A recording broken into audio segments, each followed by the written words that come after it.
क्यों ना वैसी ही फिजिकल कंडीशन हम लैब में करके बताएं और इन पादरियों को जवाब दें कि अगर बादल का गरजना, बिजली का चमकना ईश्वरीय प्रकोप है तो मैं भी आज से ईश्वर हुआ। मैं भी यह चीज़ को लेबोरेटरी में प्रूव करके बता सकता हूँ। मुझे भी ईश्वर का सम्मान दिया जाए। उन्होंने ऐसा कहा। अब उन्होंने अपना वह एक्सपेरिमेंट शुरू किया। उन्होंने सबसे पहले सोचा कि आसमान में परिस्थितियाँ कैसी रहती होंगी। वैसी ही परिस्थिति और वैसी ही कंडीशन हम अपनी लैब में बनाएंगे। उन्होंने कहा कि आसमान में 2-3 किलोमीटर की ऊंचाई पर जो गैस हैं, जैसे कि ऑक्सीजन, कार्बन डाइऑक्साइड, यह तो होती नहीं होंगी। इनका अमाउंट या फिर बहुत कम होता होगा। उन्होंने कहा वहाँ पर इनर्ट गैसेस होती हैं, जैसे कि हाइड्रोजन और हीलियम। तो उन्होंने हाइड्रोजन और हीलियम का इस्तेमाल किया। और दूसरा उन्होंने कहा कि इतनी ऊंचाई पर प्रेशर भी बहुत कम होता होगा। और फिर उन्होंने सोचा कि जो बादल होते हैं वो अपोजिट। अरे जहां तक हुआ था, अब जो हम देख रहे हो इलेक्ट्रॉन की डिस्कवरी है, तो आप टेंशन मत लो। अभी इलेक्ट्रॉन की डिस्कवरी पे आप कंसंट्रेट करो कि जैसे बादल हो और जैसी कंडीशन वहां पे थी, वैसी कंडीशन जे थॉमसन चाह रहे थे कि वो लैब में आए। तो आप टेंशन मत लो, कहाँ तक चार्ज के पढ़ो। होंगे और उनमें हाई पोटेंशियल डिफरेंस होगा, जिसके कारण जब यह बादल एक दूसरे के पास आते हैं तो इनमें स्पार्क पैदा होता होगा। उन्होंने यह सब सोचा और यह सब चीज़ें उन्होंने अपनी लेबोरेटरी में करने की कोशिश भी की। इसके लिए उन्होंने एक गिलास का ट्यूब लिया। उनका सेटअप आपको स्क्रीन पर दिख जाएगा। उन्होंने एक सक्शन पंप लिया। सक्शन पंप के द्वारा ट्यूब के अंदर का प्रेशर कम से कम रखा जाता है। उन्होंने उसके अंदर इनर्ट गैस रखी, जैसे कि हीलियम, और एक कैथोड।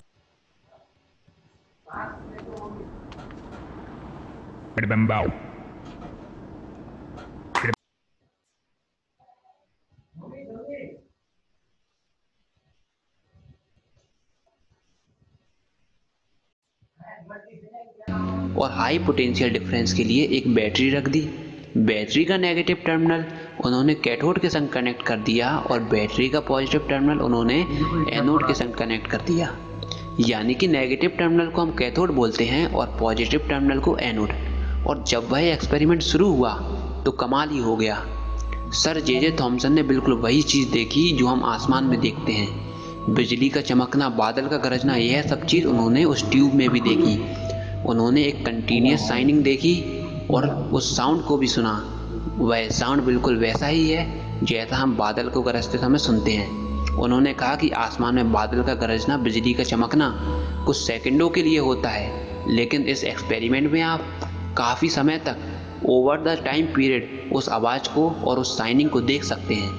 तो इस तरह से उन्होंने इस फिनोमिना को डेमोन्स्ट्रेट किया और यह एक्सपेरिमेंट बन गया फिजिक्स में टर्निंग पॉइंट। चारों तरफ जे थॉमसन के चर्चे होने लगे। अब तक उन्हें जे थॉमसन कहा जाता था, लेकिन यह एक्सपेरिमेंट होने के बाद उन्हें सर जे थॉमसन कहा जाने लगा। उनके नाम के आगे सर लग गया। और उन्होंने कहा कि बादल का गरजना, बिजली का चमकना लैब में भी किया जा सकता है। और उन्होंने पादरियों को जवाब दिया कि अगर यह ईश्वरीय प्रकोप है तो मैं भी आज से ईश्वर कहलाया। लेकिन सर जे थॉमसन केवल यहीं पर नहीं रुके। उन्होंने सोचा कि क्यों ना इस एक्सपेरिमेंट की थोड़ी और स्टडी की जाए, आखिर इसके अंदर क्या हो रहा है वह देखा जाए। और उन्होंने अपनी स्टडी एक्सपेरिमेंट के ऊपर करने लगे। उन्होंने सोचा कि आखिर इस ट्यूब के अंदर इस रोशनी में क्या है, किस चीज़ से बनी हुई है ये रोशनी। तो उन्होंने अपनी स्टडी शुरू की। उस समय उनके गले में एक लॉकेट था जिसमें प्लस का सिंबल बना हुआ था। ज़्यादातर क्रिश्चियन जीसस क्राइस्ट का प्लस का सिंबल पहनते हैं, वैसे ही वह भी पहने होंगे। तो उन्होंने वह सिंबल लिया और उसको ट्यूब में फिक्स कर दिया। और फिर जो उन्होंने देखा वह चीज़ अनोखी थी। उन्होंने देखा कि एनोड पर प्लस की शैडो थी, उस प्लस की परछाई बनी हुई थी। इस पर उन्होंने यह कंक्लूजन दिया कि कैथोड से एनोड की तरफ कोई रेज आ रही हैं, तभी तो एनोड पर हमें परछाई दिखाई दी। तो यह पहला एक्सपेरिमेंट था उनका उस ट्यूब पर, और उससे उनको पता चला कि कोई रेज एनोड से कैथोड की तरफ मूव कर रही हैं। अब दूसरा उन्होंने क्या किया, एक पैडल व्हील लिया। पैडल व्हील को आसान लैंग्वेज में बोले तो वह है पहिया जो कि घूम सके।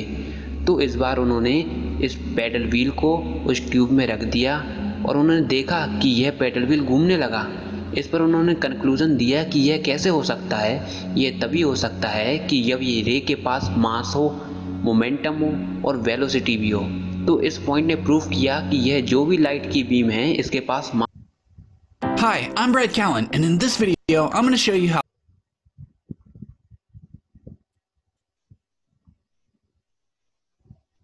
उन्होंने कहा कि यह रेज कैथोड से एनोड की तरफ जा रही हैं, तो इसका नाम उन्होंने रखा कैथोड रेज और इस पूरे सेटअप का नाम उन्होंने दिया कैथोड रे ट्यूब। अब तीसरा उन्होंने क्या किया, उन्होंने ट्यूब के अक्रॉस इलेक्ट्रिक फील्ड लगा दी। इस बार उन्होंने देखा कि जो रेज हैं वह पॉजिटिव प्लेट की तरफ डिफ्लेक्ट हो गई। इस बात से क्या पता चला कि यह जो कोई भी चीज़ है इसके पास नेगेटिव चार्ज भी है।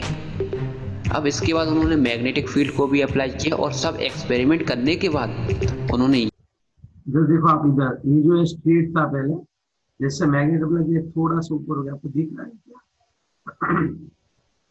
दिख रहा है आपको? थोड़ा सा लाइट ग्रीन है क्या? थोड़ा दिख रहा है आपको यहाँ पे? Yes sir, blue difficult colour है के। थोड़ा। देखो मैं वापिस से थोड़ा सा रिवाइज करो। चार्ज भी है। इलेक्ट्रिक फील्ड अब इसके बाद उन्होंने मैग्नेटिक देखो ये स्ट्रेट है, दिख रहा है आपको ये ग्रीन वाला पॉइंट? Yes sir. कर्सर दिख रहा है आपको? कर्सर यस सर, दिख रहा है, ब्लू कलर की लाइन है। ओके, अब देखा क्या होगा मैग्नेट जब पास आते हैं। फील्ड को भी अप्लाई किया और सब एक्सपेरिमेंट करने के बाद उन्होंने यह बताया कि जो रेज हम देख रहे हैं वह देखो अगर उसने डायरेक्शन चेंज कर दी तो नीचे की तरफ है, अगर इसको उल्टा कर देंगे तो ऊपर की ओर है। एक नेगेटिवली चार्ज पार्टिकल है जिसका नाम उन्होंने बताया इलेक्ट्रॉन। और इस पूरे एक्सपेरिमेंट ने जन्म दिया इलेक्ट्रॉन को। यह एक्सपेरिमेंट के बाद जे थॉमसन फेमस हो गए इलेक्ट्रॉन की डिस्कवरी के लिए। तो फ्रेंड्स यह थी ओके, ये थी डिस्कवरी ऑफ इलेक्ट्रॉन। यस। अब हम कौन सा पढ़ने वाले हैं सर? हाँ बोलो। वीडियो की लिंक भेज देना ग्रुप में। यार क्या मतलब, तू आराम से यूट्यूब पे ढूंढ सकता है या फिर तू यहीं पे देख ले, खुद से कुछ करेगा कि नहीं करेगा? बराबर समझ वो आ नहीं रहा है ना, इसलिए फिर से देख लूंगा ना, आपने अच्छे ढूंढे हो गए ना। नहीं लेकिन तू भी थोड़ा ढूंढ खुद से, तो मजा आएगा तुझे भी। हेलो, ओ थोड़ा यस तू भी कष्ट करेगा तो तुझे भी अच्छे से समझ में आएगा, समझा?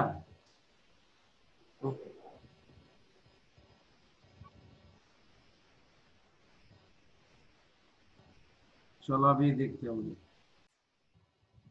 charge to mass ratio charge of to mass electron. Ratio कैसे निकलता है वो। J.J. Thomson was able to measure the ratio of the electrical charge to the mass of the electron using a cathode ray discharge tube. He applied देखिए ये है same cathode rays ही, ये cathode है और एनोड है। Anode को थोड़ा porous रखा है।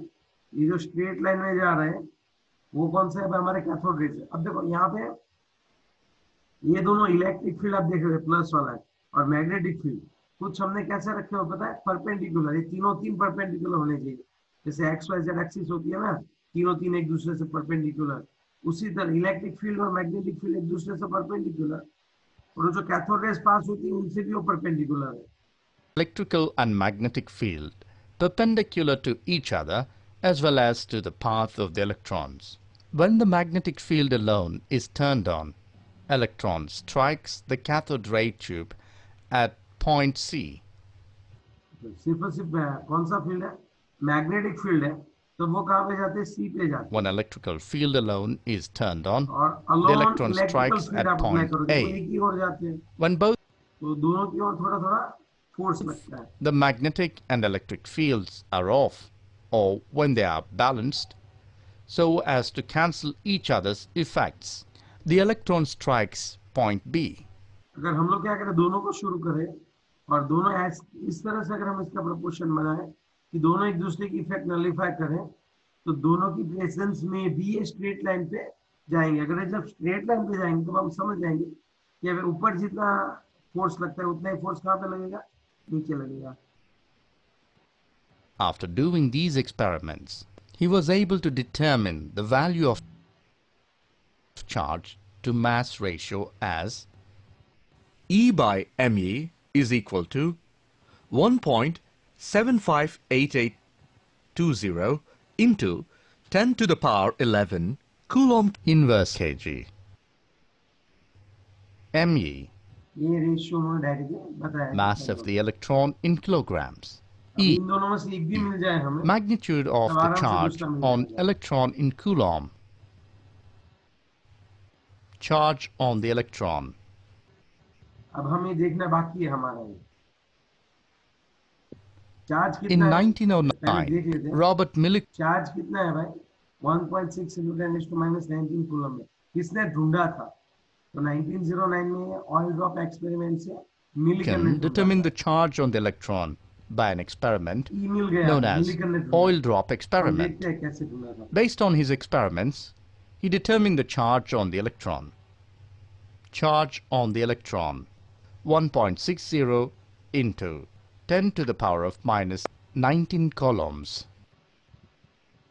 After knowing the charge to mass ratio value and charge of electron, the mass of electron can be calculated.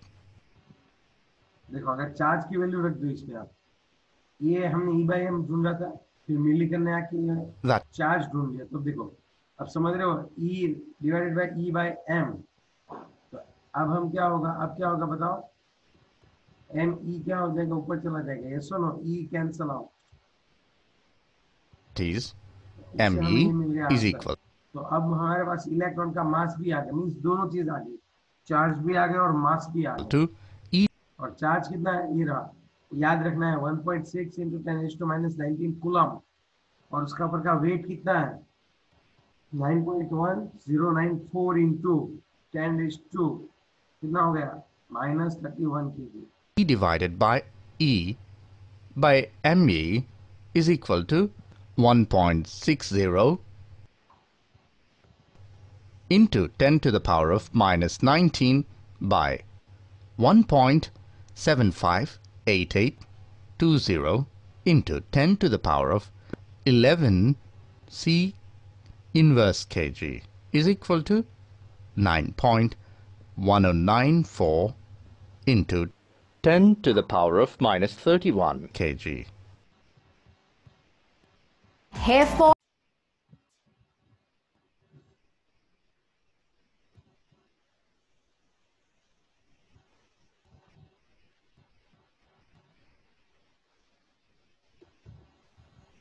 तेरे बंद हो गया।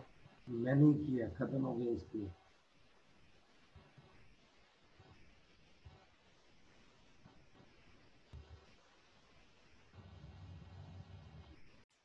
चल बहुत मूवी देख लिया, अब हम आते हैं यहाँ पे। तो बात ये है, इस तरह से हमने देखो क्या ढूंढा अब तक, ये बताओ। चलो फिर से बताओ, मैं बताता हूँ क्या ढूंढा। अब तक सर हमने ये ढूंढा था कि कैथोड रेज ढूंढ ले जे थॉमसन ने, हाँ या ना? क्या ढूंढ लिया, बोलो बोलो बोलो जल्दी से। कैथोड रेज यस, किसने ढूंढे? जे थॉमसन ने। हाँ बोलो।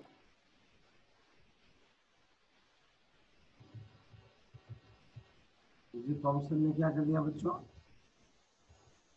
कैथोड रेज को ढूंढ डाला। अब देखो एक बात और बताओ आपको कि अब जो है, अब क्या होगा कि उसमें क्या होता है, उसकी कैरेक्टरिस्टिक्स देखी, फिर उसने एक्सपेरिमेंट करके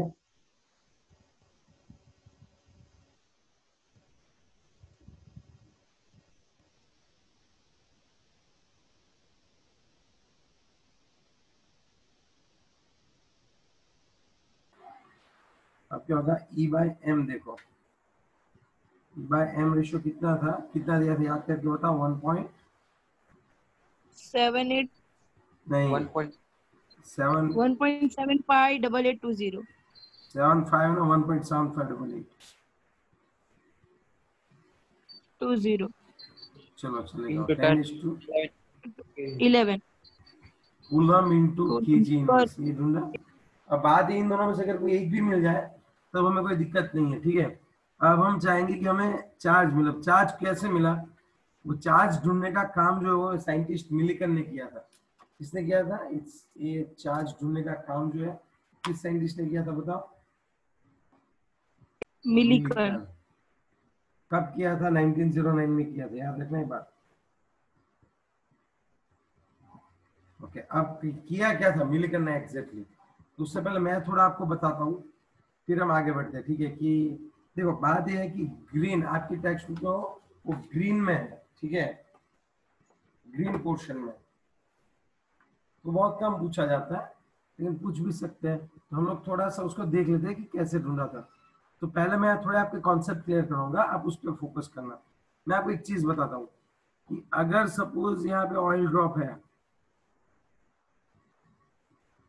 अभी ऑयल ड्रॉप जो है,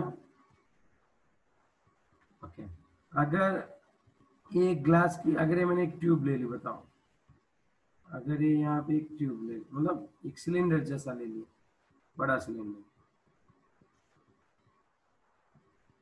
और अगर उसमें मैंने ऑयल ड्रॉप रखा तो क्या होता होगा बताओ? क्या होता होगा बताओ? ऑयल ड्रॉप नीचे आएगा। क्यों नीचे आएगा ऑयल ड्रॉप बताओ? जैसे एप्पल क्यों नीचे आया था? Gravitational force. यस, तो यहाँ पे कौन सा फोर्स लगता होगा? mg। अब मैं ये चाहता हूँ कि ये ड्रॉप है, मुझे स्टेडी चाहिए, मुझे जादू करना है, मैजिक करना है, मुझे ये ड्रॉप उसी जगह पे चाहिए, तब मुझे क्या करना पड़ेगा बताओ? वाटर ऐड कर देने का। तो वो खड़ा रह जाएगा वैसे ही वहां पे? नहीं, ऊपर आ जाएगा ना। कैसे? चलो, मैं मतलब वाटर पानी में वाटर कुछ नहीं डालना है, फिर ऐसे यहीं पे ही खड़ा होना चाहिए, ऊपर भी नहीं लाना, यहीं पे होना चाहिए। तो नहीं पता। ओके, तो अब क्या हुआ? अगर मैं इसके ऊपर चार्ज रख दूं, चलो माइनस चार्ज रख दूं, ठीक है, और यहाँ पे एक दो प्लेट लगा देता हूँ, दो प्लेट लगा देता हूँ, इसको बैटरी के में प्लस वाले पोर्शन के साथ जोड़ता हूँ, और इसको मैं माइनस वाले पोर्शन के साथ जोड़ता हूँ। तो अब मुझे बताओ, ये ऑयल ड्रॉप के ऊपर जो फोर्स लगेगा वो किस ओर लगेगा बताओ? चलो फटाफट से बताओ। प्लस की साइड। ऊपर की साइड लगेगा। Yes sir.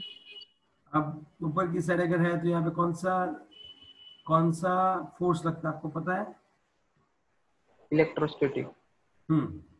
यहाँ पे आता है F is equal to mg, ऊपर की साइड आता है F इज इक्वल टू, आपने कितना यहाँ पे वोल्टेज अप्लाई किया है, सपोज E जितना वोल्टेज अप्लाई किया है, और इसके ऊपर का जो चार्ज है वो Q है, ठीक है?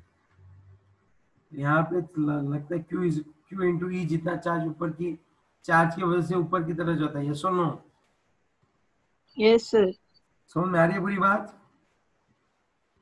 Yes sir. देखो, कोई, मैं फिर से आपको दोहराता हूँ एक बार, ये कोई चीज है, ये ऑयल ड्रॉप है, ये नीचे की ओर आ रहा था उसके ग्रेविटेशनल फोर्स की वजह से।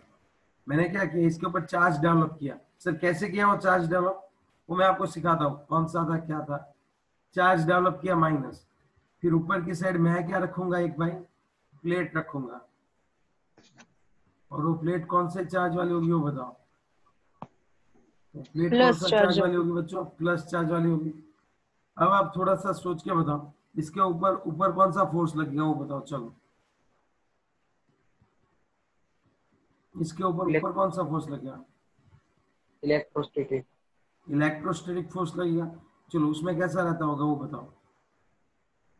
ऊपर की ओर अट्रैक्ट खींचेगा। तो ये सपोज इसके ऊपर का चार्ज जो है, पूरे ऑयल ड्रॉप के ऊपर का चार्ज Q है, और वोल्टेज E अप्लाई किया है, तो ऊपर की ओर कौन सा फोर्स लगेगा? QE। चलो, अब मैं इसको देखूंगा किसी न किसी, कैसे देखते हैं वो भी दिखा दूँ। मैं इस ऑयल ड्रॉप को देखूंगा कि कब स्टेडी हो जाए। अगर ये स्टेडी हो जाए इसका मतलब क्या होता होगा आप सोचो? स्टेडी हो जाए इसका मतलब क्या होता होगा? मैग्नेटिक और इलेक्ट्रिक फील्ड सेम होता होगा। QE is equal to mg। तो Q इज इक्वल टू क्या आ जाएगा? mg by. तो इससे हम लोग किसका चार्ज निकाल सकते हैं? ऑयल ड्रॉप का। हम किसका चार्ज निकाल सकते हैं भाई? ऑयल ड्रॉप का चार्ज निकाल सकते हैं। आई बात समझ में आपको कि इस ऑयल ड्रॉप के ऊपर कितना चार्ज है, तो इससे निकलेगा। चलो, मैंने एक्सपेरिमेंट किए, मैंने एक एक्सपेरिमेंट किए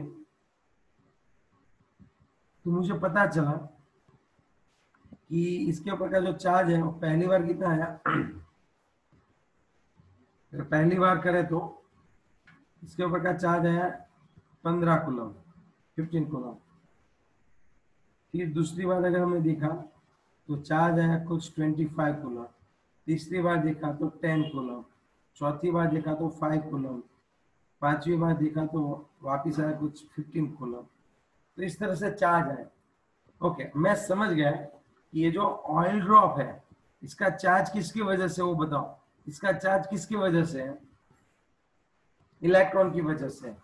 और इसका आंसर इस तरह से आ रहा है, एक बार 5 आया, एक बार 10, 15, 25, ऐसा क्यों आ रहा है भाई?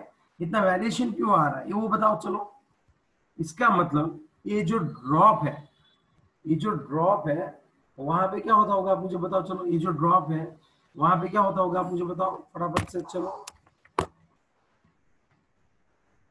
कि यहाँ पे अगर एक इलेक्ट्रॉन है, देखो यहाँ पे सबसे छोटा कौन है? 5 कूलम है। इसका मतलब इसके ऊपर अगर एक इलेक्ट्रॉन है तो 5 कूलम का है।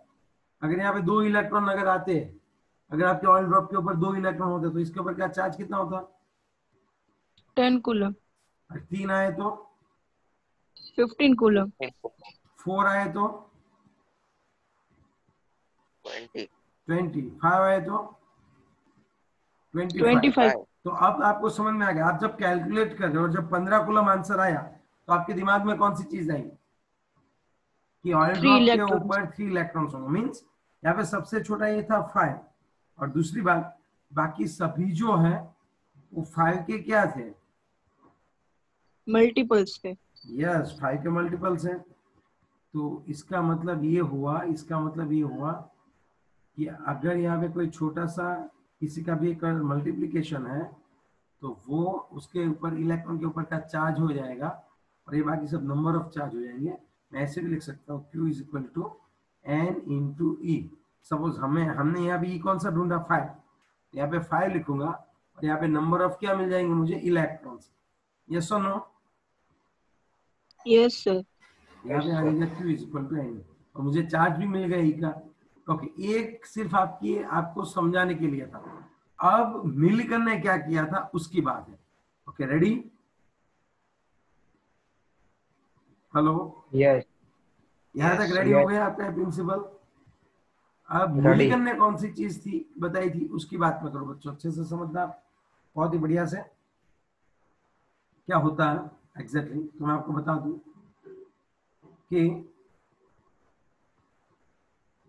मिलिकन ने क्या किया था, पूरा ऐसा वेसल लिया,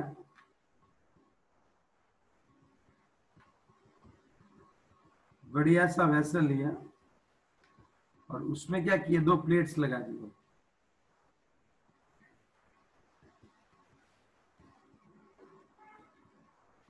ये वाला एक,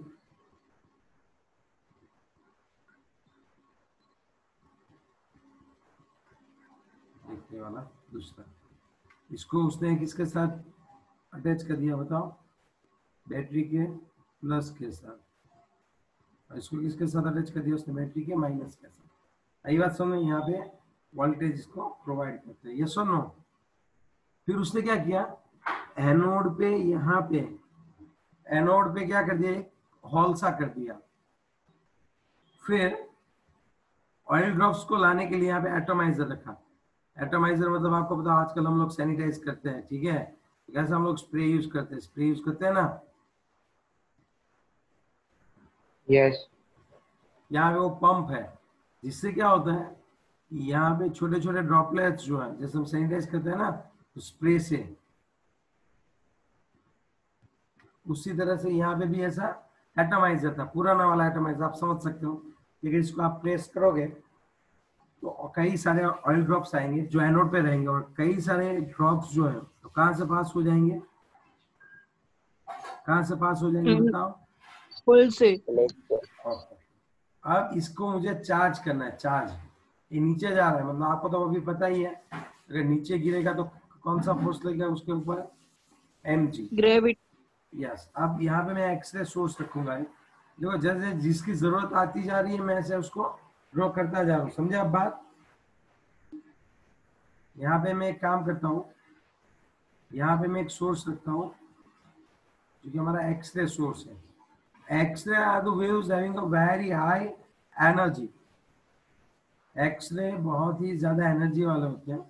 अब वो क्या करेंगे, वो जाएंगे और यहाँ पे अगर थोड़ी बहुत भी एयर है, एयर के मोलिक्यूल्स में ड्रॉ कर रहा हूँ, एयर के मोलिक्यूल्स, समझे आप बात?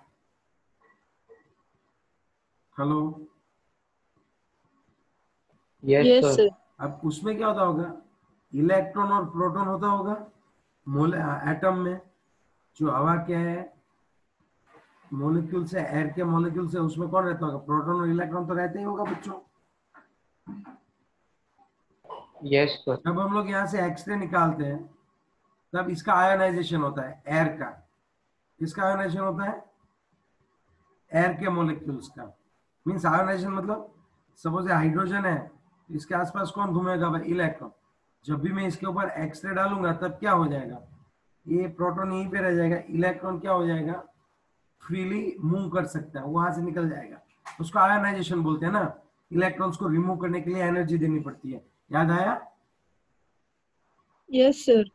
तो हमने क्या किया, एयर के जो एटम्स थे उन सभी के ऊपर एक्सरे डाला, तो उससे इलेक्ट्रॉन्स क्रिएट हुए। तो वो इलेक्ट्रॉन्स जाके कहाँ बैठ गए?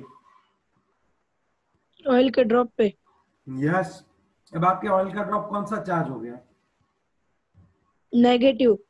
ओके, अब यहाँ से मैं वोल्टेज को अप्लाई करता हूँ, तो ड्यू टू दिस वोल्टेज क्या होगा वो बताओ। आपका ऑयल ड्रॉप जो है उसके ऊपर अब चार्ज आ गया, कौन सा चार्ज आ गया? क्यू जितना चार्ज आ गया है। नेगेटिव। हाँ, नेगेटिव चार्ज आ गया, और वो भी कितना, क्यू जितना चार्ज आ गया। समझ रहे हो बात? और ऊपर से Yes. प्लस, यहाँ से वोल्टेज अप्लाई किया, तो अब आपका ऑयल ड्रॉप जो नीचे जाने, ओके, अब हमें दिखाई कैसे देगा, तो उसके लिए हमें एक टेलीस्कोप रखना पड़ेगा। मैं इस ओर एक टेलीस्कोप रखता हूँ, जिससे मैं क्या कर सकता हूँ, मूवमेंट चेक कर सकता हूँ इस ऑयल ड्रॉप की। समझे बात? Yes sir. अगर यहाँ पे प्लस चार्ज है तो ऊपर की ओर कौन आएगा बताओ? ऊपर की ओर कौन सा लगेगा? Q इंटू ई लगेगा, वोल्टेज है Q इंटू वी, या फिर Q इंटू ई लगेगा। एक टाइम ऐसा आएगा कि जब ये स्टेडी होगा तब हमें पता चल जाएगा कि यहाँ पे जो ग्रेविटेशनल फोर्स है और इलेक्ट्रिक फोर्स है वो दोनों कैसे हो गए होंगे बच्चे? सेम। सेम। तो उससे मुझे क्या मिल जाएगा? Charge on the oil drop. Yes or no? और फिर पता चला कि ये जो चार्ज है वो तो किसी एक ई के मल्टीपल में था। वो एक, जिसको हम बोल सकते हैं ना बेसिक यूनिट ऑफ चार्ज। हाँ, तो अब मिलकर ने ये देखा कि यार ये तो किसी एक चार्ज ई के मल्टीपल में है। तो उसने वो ई ढूंढा, तो पता चला ड्यूरिंग एक्सपेरिमेंट तो ई की वैल्यू आ रही थी -1.6 इंटू 10⁻⁻19 कूलम, और ये था आपके इलेक्ट्रॉन का चार्ज।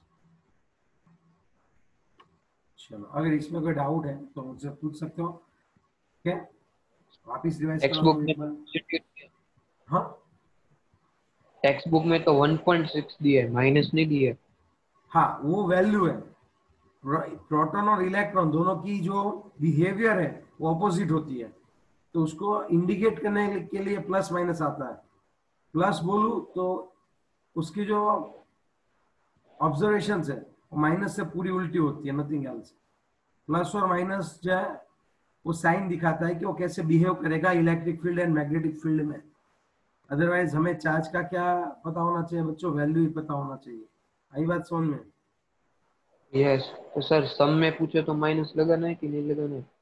वो मैं आपको बता दूंगा ना, इतना अभी इतना हरी क्यों कर रहे हैं, सम की क्या बात कर रहे हैं?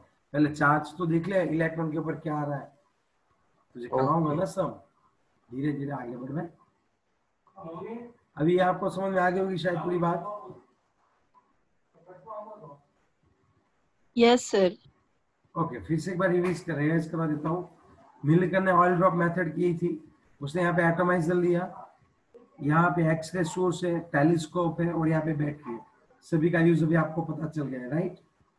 अब यहाँ पे क्या होता होगा वो मैं आपको बता दूं कि जैसे ये ऑयल ड्रॉप नीचे आया क्या होता होगा बताओ अभी बच्चों? ग्रेविटी उस पे लगती है, तो उससे क्या हो जाएगा, ग्रेविटी लग रही है वो तो नीचे आएगा, नीचे उससे, आएगा। हाँ उससे फिर क्या होगा, मास इनटू ग्रेविटी। हाँ उससे फोर्स जो है ग्रेविटेशनल फोर्स है। अब इसको अपवर्ड कौन सा फोर्स लगाना चाहता हूं मैं, इलेक्ट्रोस्टैटिक फोर्स। तो सबसे पहले क्या करूंगा, ये जो एयर है उसका एक्सरे से आयोनाइजेशन करवाऊंगा। तो जो इलेक्ट्रॉन्स है उसकी वजह से आपका जो ऑयल ड्रॉप है वो कैसा हो जाएगा, नेगेटिवली चार्ज। अब negative negatively charge oil drop है वो एनोड की तरह क्या करेगा, मूव करेगा। तो उसकी वजह से अब ये बैलेंस में आने की ट्राई करेगा। टेलीस्कोप से हम लोग देखेंगे और ऑयल ड्रॉप को बैलेंस करेंगे। चलो सपोज ऑयल ड्रॉप बैलेंस हो गया, अब क्या होगा वो बताओ। वो उधर ही रहेगा बीच यस, में। तो उसका मतलब उस समय क्या मिल जाएगा, चार्ज। और चार्ज हर बार इसके मल्टीप्लीकेशन में आता था और सबसे कम चार्ज ये था 1.6 इंटू 10⁻⁹ कूलम। तो हमें पता चल गया कि भाई अगर इसके ऊपर कोई पार्टिकल्स है और उस पार्टिकल्स का जो चार्ज है वो कितना है, 1.6 इंटू 10⁻⁹ कूलम है। तो हमें ई की वैल्यू मिल गई। अब बहुत सही बात है, अब कैलकुलेशन करना बैठते हैं। चलो भाई, पहले आपको ई बाई एम का रेशियो तो पता ही था। पहले तो आपको किसका रेशियो पता था वो बताओ, ई बाई एम ई कितना था, बाई एम का 1.75 7.88 इंटू to 0. 10⁻11 यही था। Now e is equal to कितना आएगा, 1.6 इंटू 10⁻⁻⁹ कूलम। अगर एग्जैक्टली आप लिखना चाहो एग्जैक्टली तो ये कुछ इस तरह से था।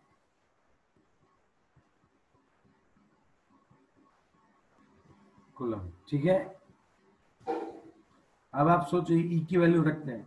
सो नाउ ई कितना है बताओ, 1.602176 into 10⁻⁻⁹ coulomb divided by m is equal to 1.7588 into 10⁻11 coulomb into kg inverse, yes or no? Yes sir. So mass is equal to, इसको नीचे लाओ, डिवाइड करो 1.602176 को इससे डिवाइड करो तो मुझे m की वैल्यू निकाल के दो।